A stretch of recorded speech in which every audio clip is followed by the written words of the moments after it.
Rockers in Recovery Media is dedicated to carrying the message of addiction recovery through music, news, events, and festivals taking place within and not limited to the clean and sober community.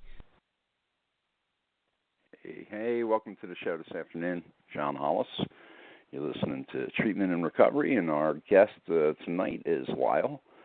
Lyle's from the Shores, and he is the CEO, and he is a great guy and a founder of the organization, and Lyle has been a guest before. Lyle, I want to welcome you to the show. Thanks for taking the time out to be on the show today so we can talk some recovery thanks for and having treatment. me. I love it, man. Yeah. Love having you with us. What, it's been like a very interesting couple of weeks and watching some of the things that are taking place with the recovery and treatment aspect of the industry. You have a lot of places that are closing down. I mean, Destin Recovery up here just closed down. There's a lot of places that are closing down. Do you have any insight on that? Why is this taking place? I mean, there's people that are dying Well, there's out a there few in the reasons street. why there's a few reasons. I mean, we had obviously a greater attention to ethical practices. So initially there were some places being closed down for ethical reasons or legal reasons. So we saw a sort of purging that started there. With that came some additional very stringent laws in Florida that made doing business in Florida more difficult, although better. It made it a much safer place. So we now have more laws than most other states combined beyond the federal law. So the clients are more protected. So that made it a little more expensive to do business. And then you had the issue with Google banning all ads related to our industry, and AdWords were completely discontinued. And many treatment providers relied on Google AdWords and other Google work to find their clients. So as that began to sort of slow the stream of potential clients, that affected some people. But I think most importantly is there's been a across-the-board reduction in reimbursements to the state of Florida. The insurance industry seems to have worked together, some would use the word collusion, to dramatically reduce the reimbursements to facilities operating in the state of Florida. So now where some places are making 25% of what they used to, and quite frankly, the reimbursements in many cases are just not sustainable. If you want to provide quality care, it is very, very difficult to do so and pay your staff and keep the doors open. I mean, clinicians and licensed professionals and doctors and psychiatrists and PsyDs and all these medical professionals, these people who have, 10, 12 years of schooling and many years of residencies and internships, and those are the kind of professionals you want serving people, but they don't come for free. And so as the epidemic has hit, and now not only have they reduced reimbursements, but the way the insurance companies have dealt with the hits that they took from the Affordable Care Act plans and having to insure people with pre-existing conditions is that they've jumped up these enormous deductibles that legally you have to collect before you can begin to bill. So, for instance, I've seen plans with a $45,000 deductible and an additional patient responsibility of up to 50% from there. So what that means is as a facility, I'm going to serve you and I'm going to bill the insurance company. Say I bill them $35,000, I'll never get to that $45,000, and that means I'll never get paid. In addition to that, the reimbursements that are coming back. So let's say you bill $35,000, you maybe get $6,000. So they really kind of get to pick and choose how much they're going to reimburse, and so we're doing the high deductibles on the out-of-network plans, I believe, in hopes of driving everybody in-network because they have more control over in-network prices. But even though some of them are for residential level care can be less than $200 a day. Well, if you've got to have a full medical team and a full clinical team, and you've got to house them and feed them and provide, overnight medical staffing and clinical staffing, it's impossible to do at that price. You just can't. So a lot of places they've tried to stick it out. They've tried to do cutbacks and, right sizing as they call it, and all to no avail, and quite frankly are now in bankruptcy. So you're right. There's a lot of them closing. And the unfortunate thing is that some of them are very good facilities, and some of them were doing a great job in helping a lot of people. And so, there are some bad players that we're all happy to see close. And I know there's a few that have chosen to close up shop in Florida and move to another state because of the additional laws in Florida, making it harder to work here. We have standards that nobody else has, and it's a good thing. I think that hopefully other states will follow suit and implement the same standards. Question, and you brought something up, and sometimes, when you speak with people, even myself, it gets confusing sometimes. In-network, out-of-network, what is that? Can you explain those two differences so people understand what that means?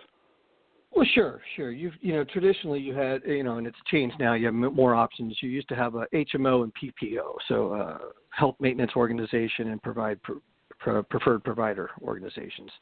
PPO, you could select where you went, and you would be covered no matter what doctor you went to. You didn't need prior authorization. You could just go to your doctor, pick your own doctor, and that worked with a lot of things within facilities as well. HMO, Health Maintenance Organization, is just that. It's managed care.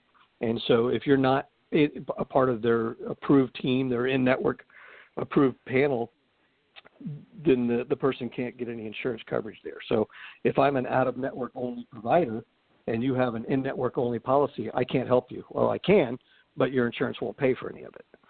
So then you're either cash pay or you're going somewhere else.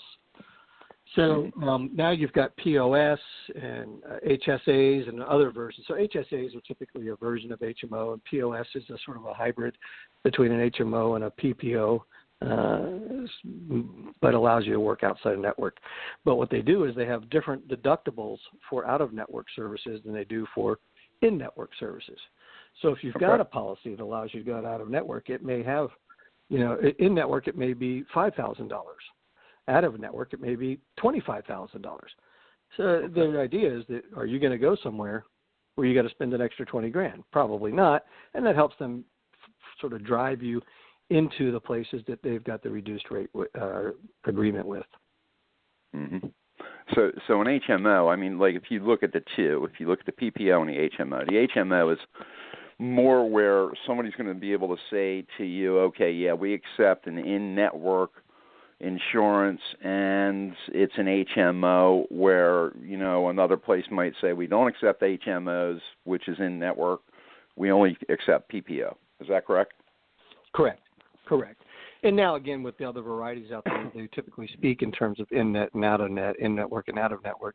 But, yeah, essentially it's a HMO or PPO world, and there's, again, variations now. There's different types of policies have popped up over the years.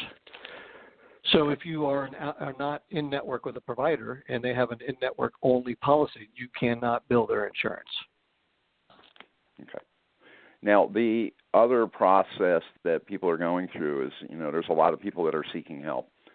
And, they're getting on lists for different, free treatment that's out there. And everybody knows that there's huge waiting lists and people are dying on these lists. And the insurance companies are making it so hard for anybody to even get insurance or get a policy written because of things that were taking place that were, not right, what was happening in the industry. Some people were writing insurance policies and sending somebody to treatment and then never paying a policy again. When you start to look at the industry as a whole, where are we headed to be able to help people that are dying with all of this going on behind the scenes, and nobody really knowing anything that's going on? They just think, okay, everybody just, isn't helping. Right, and there is that kind of idea out there, and I hear it all the time, like, how come, you aren't helping more people? Well, for us, we're a small facility. We do a percentage of our business is pro bono, but again, you got to keep the doors open. So correct, the money's got to come from somewhere. Everybody, trust me, if you went to your eye doctor and asked for free care, it's not likely to happen. If you went to your gastroenterologist or your podiatrist or your psychiatrist, and that's the kind of the example I use. People say to me, well, why are you billing your insurance? Why don't you just help them? Okay, well, I've got psychiatrists, I've got medical doctors, I've got nurses, I've got psychologists, I've got the chiropractors.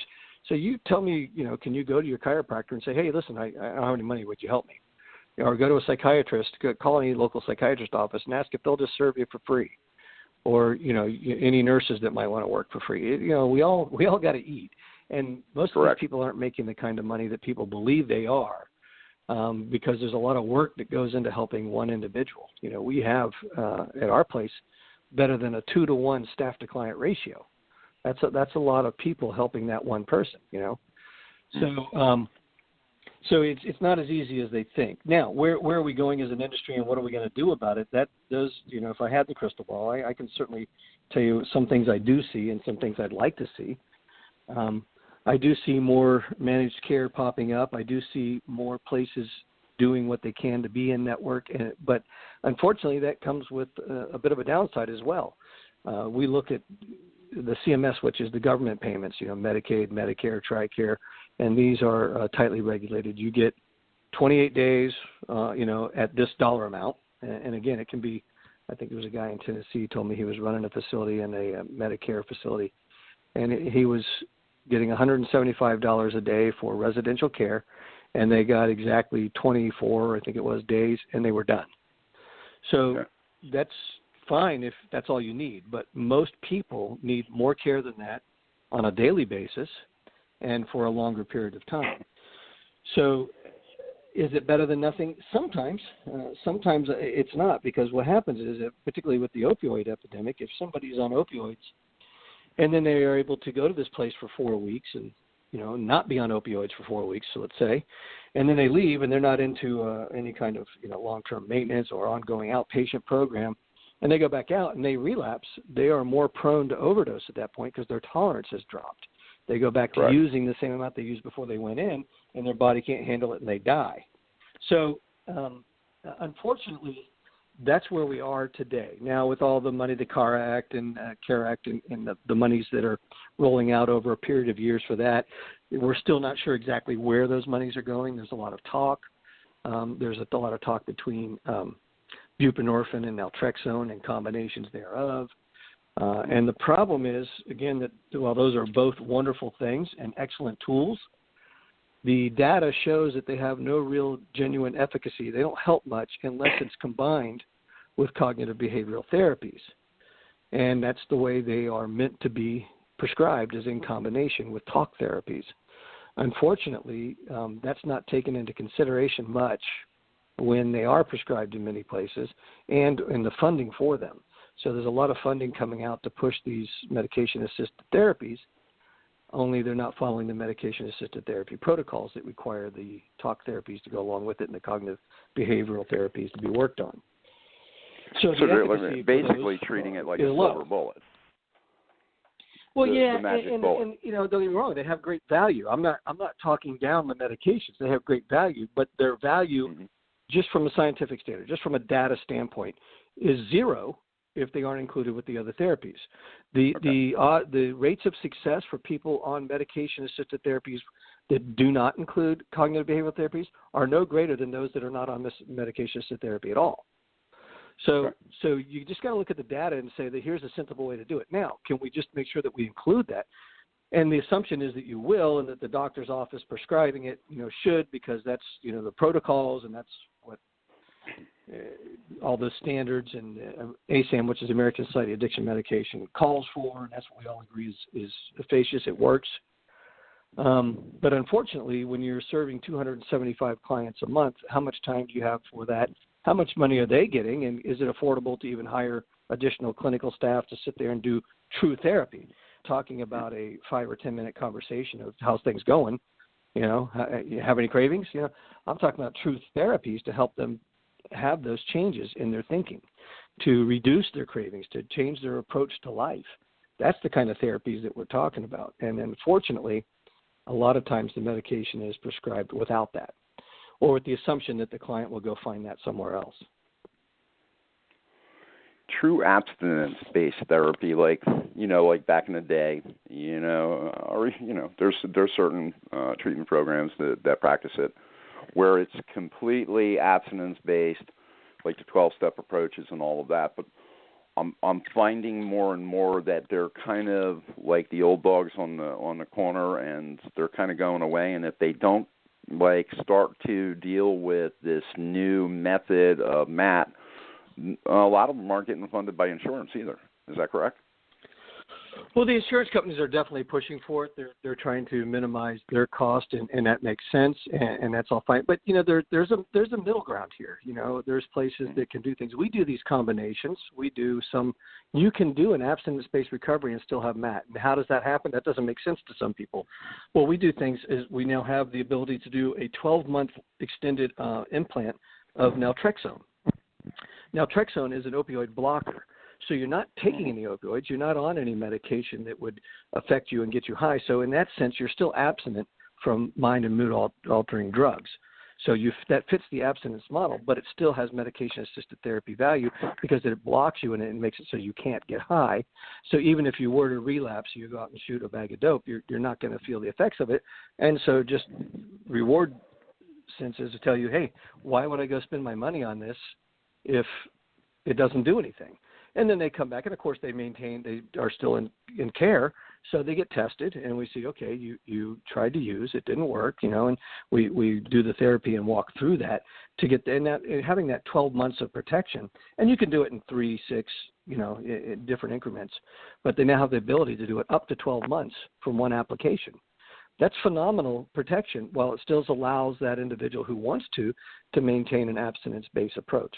There's combinations. They now have buprenorphine implants as well, and they've got, of course, Subutex and Suboxone and Vivitrol and all these options. There's many forms of MAT. People always think of it as an opioid-based treatment like the old methadone style, but that's one version. That's one of many options.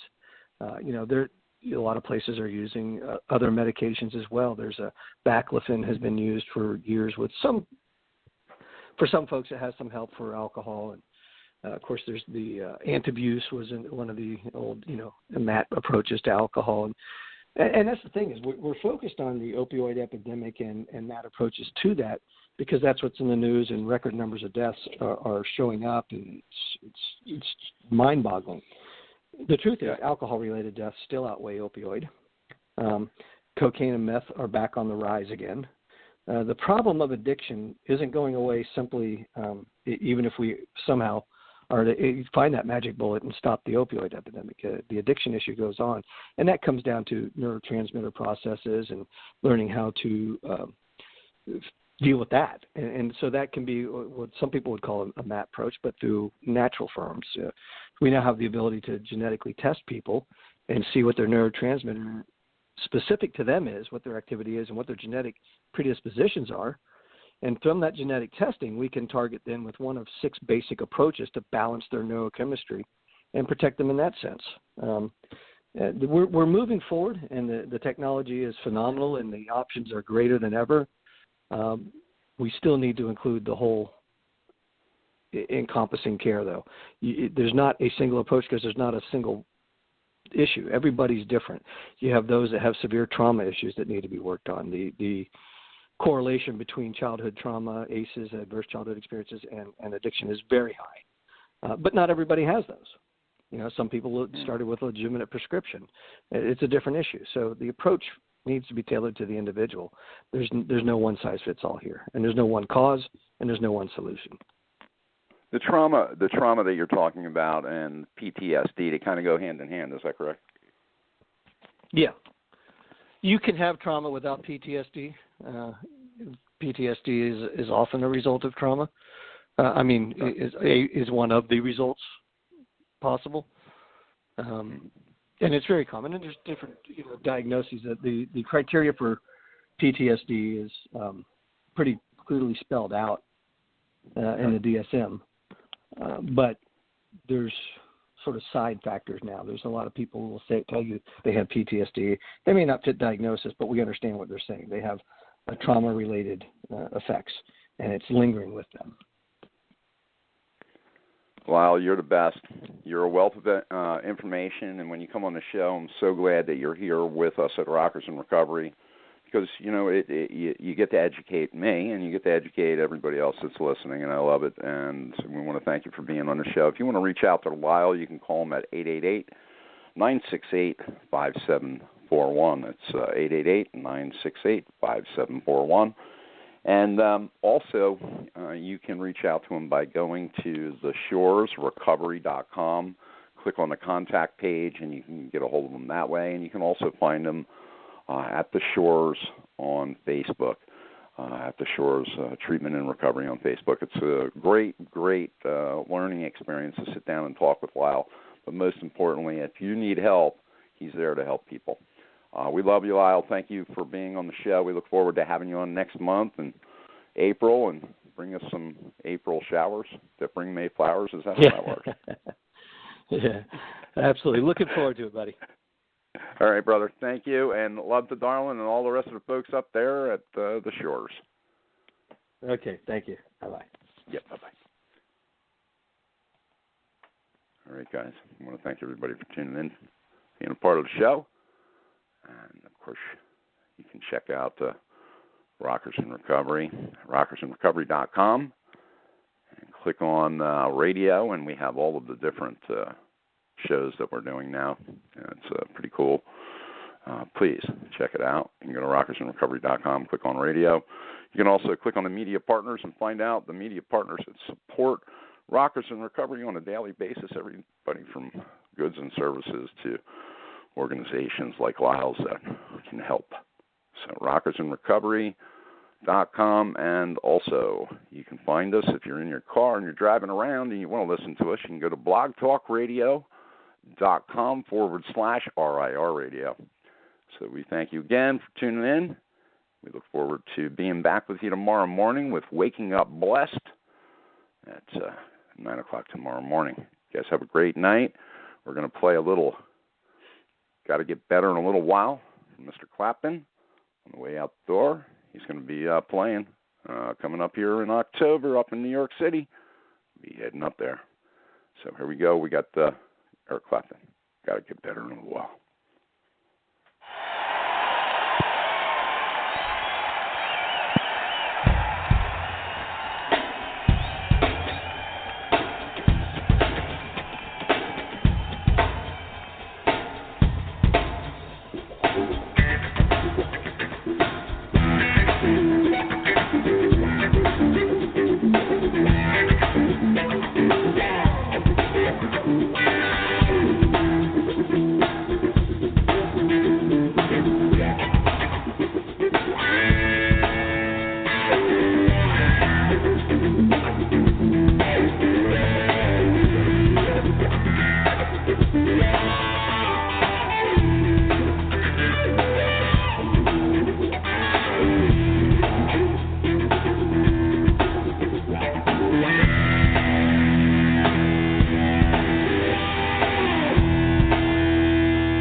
Rockers in Recovery Radio is based on opinion only and is not meant to treat or diagnose any health or mental health issue of any kind. If you feel you need help for any health-related issues, please contact a physician or mental health professional. The opinions expressed by our guests are not necessarily those of Rockers in Recovery.